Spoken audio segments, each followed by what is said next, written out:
تجدوه عند الله إن الله بما تعملون بصير. وقالوا لن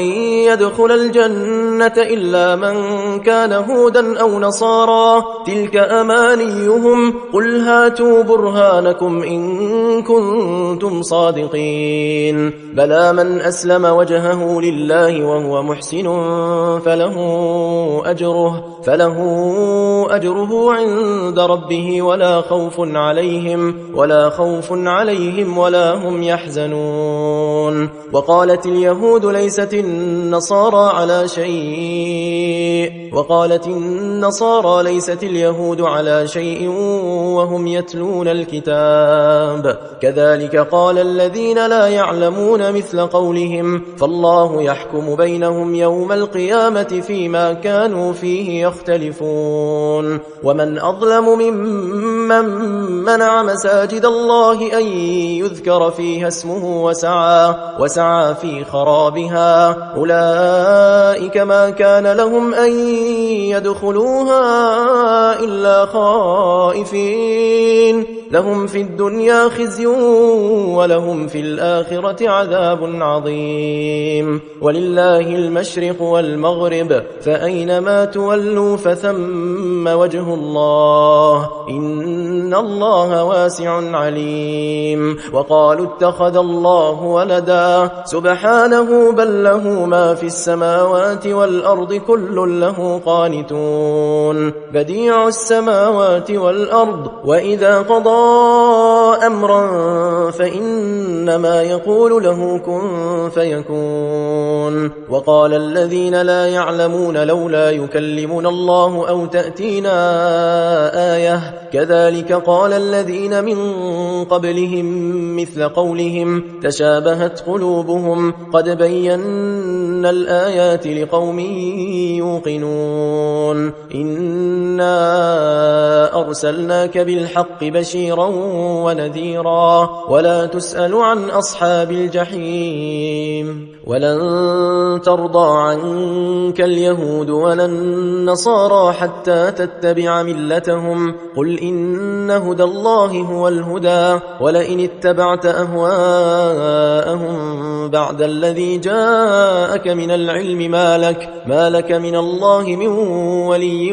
ولا نصير. الذين آتيناهم الكتاب يتلونه حق تلاوته أولئك يؤمنون به ومن يكفر به فأولئك هم الخاسرون. يا بني إسرائيل اذكروا نعمتي التي أنعمت عليكم وأني فضلتكم على العالمين. واتقوا يوما لا تجزي نفس عن نفس شيئا ولا يقبل منها عدل ولا تنفعها شفاعة ولا هم ينصرون. وإذ ابتلى إبراهيم ربه بكلمات فأتمهن قال إني جاعلك للناس إماما قال ومن ذريتي قال لا ينال عهد الظالمين. وإذ جعلنا البيت مثابة للناس وأمنا واتخذوا من مقام إبراهيم مصلى وعهدنا إلى إبراهيم وإسماعيل أن طهر بيتي للطائفين والعاكفين والركع السجود. وإذ قال إبراهيم رب اجعل هذا بلدا آمنا وارزق أهله من الثمرات من آمن منهم بالله واليوم الآخر قال ومن كفر فأمتعه قليلا ثم أضطره إلى عذاب النار وبئس المصير. وإذ يرفع إبراهيم القواعد من البيت وإسماعيل ربنا تقبل منا إنك أنت السميع العليم ربنا واجعلنا مسلمين لك ومن ذريتنا أمة مسلمة لك وأرنا مناسكنا وتب علينا إنك أنت التواب الرحيم ربنا وابعث فيهم رسولا منهم يتلو عليهم آياتك ويعلمهم الكتاب والحكمة ويزكيهم إنك أنت العزيز الحكيم ومن يرغب عن ملة إبراهيم إلا من سفه نفسه ولقد اصطفيناه في الدنيا وإنه في الآخرة لمن الصالحين إذ قال له ربه أسلم قال أسلمت لرب العالمين ووصى بها إبراهيم بنيه ويعقوب يا بني إن الله اصطفى لكم الدين فلا تموتن إلا وأنتم مسلمون أم كنتم شهداء إذ حضر يعقوب الموت إذ قال لبنيه ما تعبدون من بعدي قالوا نعبد إلهك وإله آبائك إبراهيم وإسماعيل وإسحاق إلها واحدا ونحن له مسلمون تلك أمة قد خلت لها ما كسبت ولكم ما كسبتم ولا تسألون عما كانوا يعملون وقالوا كونوا هودا أو نصارى تهتدوا قل بل ملة إبراهيم حنيفا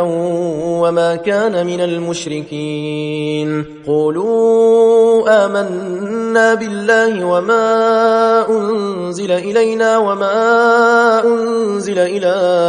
إبراهيم وإسماعيل وإسحاق ويعقوب والأسباط وما أوتي موسى وعيسى وما أوتي النبيون من ربهم لا نفرق بين أحد منهم ونحن له مسلمون فإن آمنوا بمثل ما آمنتم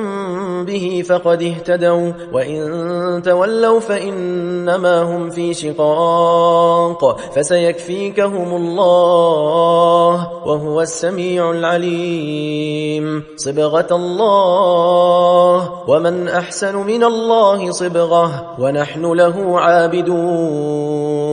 قل أتحاجوننا في الله وهو ربنا وربكم ولنا أعمالنا ولكم أعمالكم ونحن له مخلصون أم تقولون إن إبراهيم وإسماعيل وإسحاق ويعقوب والأسباط كانوا هودا أو نصارى قل أأنتم أعلم أم الله ومن أظلم ممن كتم شهادة عنده من الله وما الله بغافل عما تعملون تلك أمة قد خلت لها ما كسبت ولكم ما كسبتم ولا تسألون عما كانوا يعملون